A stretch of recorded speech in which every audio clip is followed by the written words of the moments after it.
live until 90, 100 years old, not just with their bodies functioning, but with bright eyes, with humor, with a will to be here.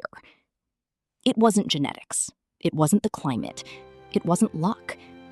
It was a way of seeing time, work, relationships, and even their own mistakes, carried as second nature, passed down through generations, practiced in silence, without an app, without a guru, without a monthly subscription. Western science only recently put names to these practices. The Japanese have simply lived this way for centuries. Today, you're going to discover the 7 habits this people practice every day that cost absolutely nothing, but completely change the texture of your life. Millions of people live what psychologists call Sunday scaries, that anxiety on Sunday night before a week that makes no sense. You do what needs to be done, but you no longer know why. Life has become a sequence of tasks without purpose. Ikigai is not a grand life mission you discover on a 10-day spiritual retreat. It's something much simpler and much more powerful. The Japanese people of Okinawa Island, which has the highest concentration of centenarians in the world, practice Ikigai by answering 4 questions every morning. What do I love to do? What am I good at? What does the world need? What can I be rewarded for? The intersection of these 4 answers doesn't need to be perfect. It just needs to exist. Even if it's just 10% of your day dedicated to something that makes sense, the rest of life changes in texture. Western psychology calls this the self-determination theory, developed by DC and Ryan at the University of Rochester. It demonstrates that human beings need 3 elements for genuine intrinsic motivation: autonomy, competence, and purpose. Ikigai is exactly that, but formulated centuries before any academic paper. Studies with Okinawa inhabitants show significantly lower levels of cortisol, the stress hormone, in people who can articulate their Ikigai daily. Have you ever started a diet on Monday, a gym in January, an online course in March, and quit everything within 2 weeks? Western culture sold the idea that transformation requires revolution. Result: most people are paralyzed by a perfection that never begins. Kaizen is the Japanese philosophy used by Toyota, Sony, and cardiac surgeons around the world. The principle is brutal in its simplicity. Improve 1% per day. Just 1%. Want to read more? Read 1 page. Want to exercise? Do 5 minutes. Want to learn English? Learn 1 word. Kaizen doesn't ask for motivation. It only asks that you show up every day with a tiny improvement. 1% improvement per day results in being 37 times better by the end of a year. That's not a metaphor. That's mathematics. Neuroscience calls the mechanism behind Kaizen incremental neuroplasticity. Each small, repeated action strengthens the synaptic connections associated with that behavior.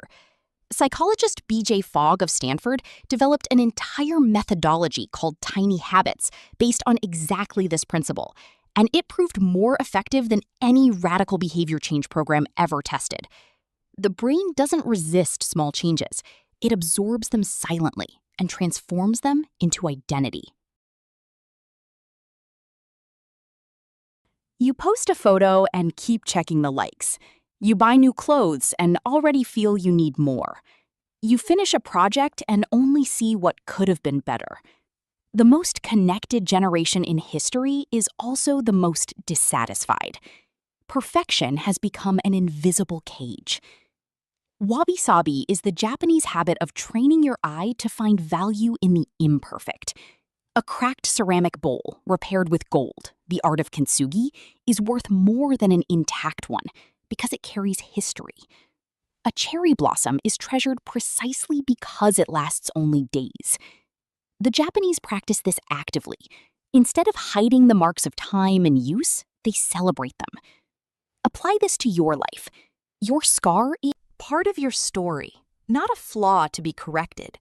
Your small apartment has texture, not lack.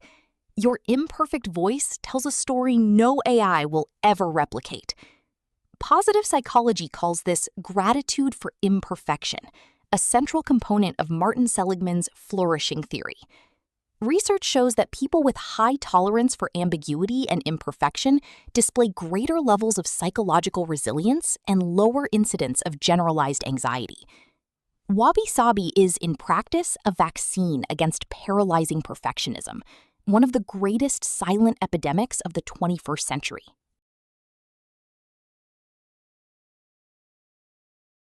Have you ever sat doing nothing for more than 2 minutes without picking up your phone? Probably not. We live in a culture of total filling. Every silence is uncomfortable. Every pause is unproductive. Every free moment must be consumed. The result is a brain that never processes, never integrates, never truly rests. Ma is the Japanese concept that emptiness is not absence. It is presence of another kind. In Japanese music, the silence between the notes is as important as the notes themselves. In architecture, the empty space of a Zen garden is not what's missing, it's what completes it. In daily practice, Ma means creating intentional pauses, sitting for 5 minutes doing nothing. Before starting work, walking without earphones, eating without a screen, letting the mind wander between one task and the next. It's not formal meditation, it's respect for the necessary space between moments. Neuroscience identifies what happens during Ma as activation of the default mode network, the brain's default mode network. For years, scientists thought this state was the brain at rest. They discovered it's exactly the opposite. It's when the brain consolidates memories, processes emotions, creates connections between information, and generates creative insights. People who never activate their default mode network because they're always consuming content have significantly reduced creative and emotional capacity. The modern work world has become a race of simultaneous multitasking, purposeless meetings, and mediocre results delivered at maximum speed. People do a lot and build little. They work hard and take pride in almost nothing. The sense of competence, one of the pillars of mental health, is in collapse. Shokunin is the habit of approaching any task, even the simplest, with full attention and an intention of excellence. Sushi master Jiro Ono, 98 years old, holds 3 Michelin stars and still massages the octopus for 45 minutes every morning. Not because he has to, because that's what the craft demands. You don't need to be Jiro. You need to find, in whatever you do, the gesture that only you do that way. Write the email with care. Prepare the meeting thoughtfully. Make lunch with presence. Shokunin is not about doing more.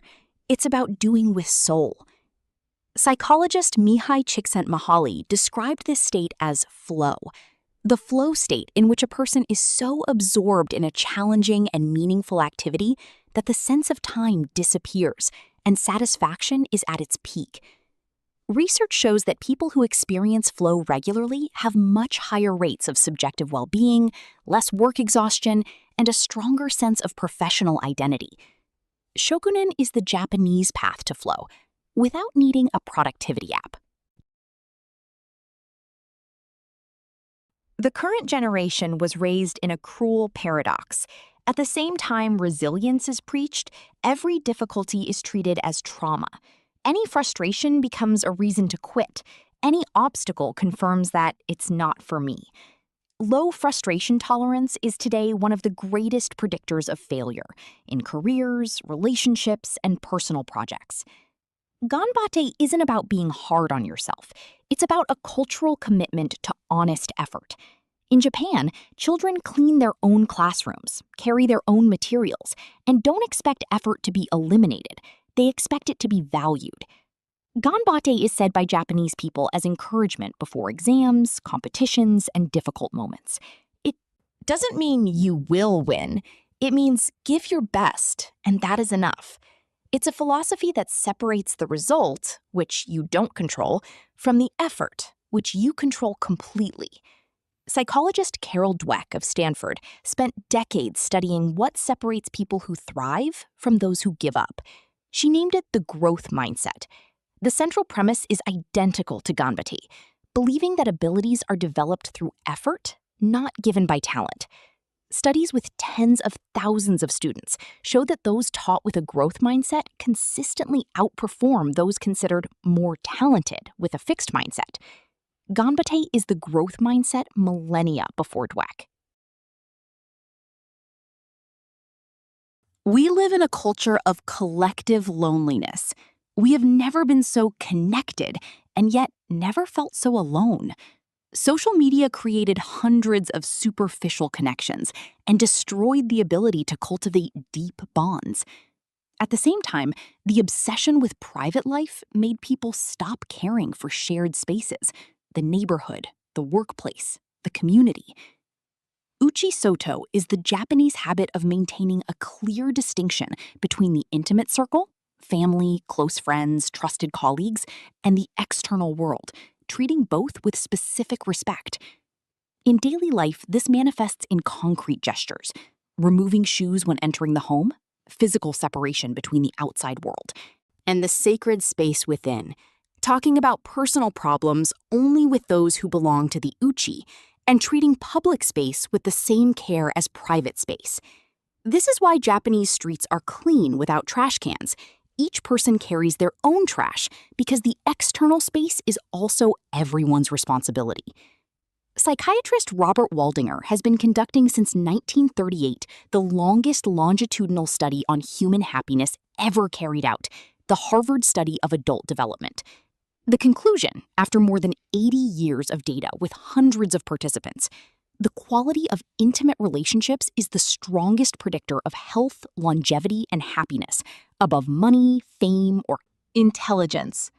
Uchi Soto is, structurally, the practice of intentionally cultivating exactly the kind of bond that science has identified as the most important in human life. 7 habits, 0 cost, millennia of wisdom. Ikigai, to have a reason to get up. Kaizen, to keep improving without stopping. Wabi-sabi, to stop punishing yourself for what is imperfect. Ma, to breathe between the moments. Shokunin, to do anything with soul. Ganbate, to persist with dignity. And Uchi Soto, to cultivate the bonds that truly matter. The irony of modern life is that we spend more and more money trying to buy what the Japanese have practiced for free for centuries: therapy, productivity, mindfulness, coaching. All of that has value, but the foundation came first, and it costs nothing. It starts now, with 1% of change.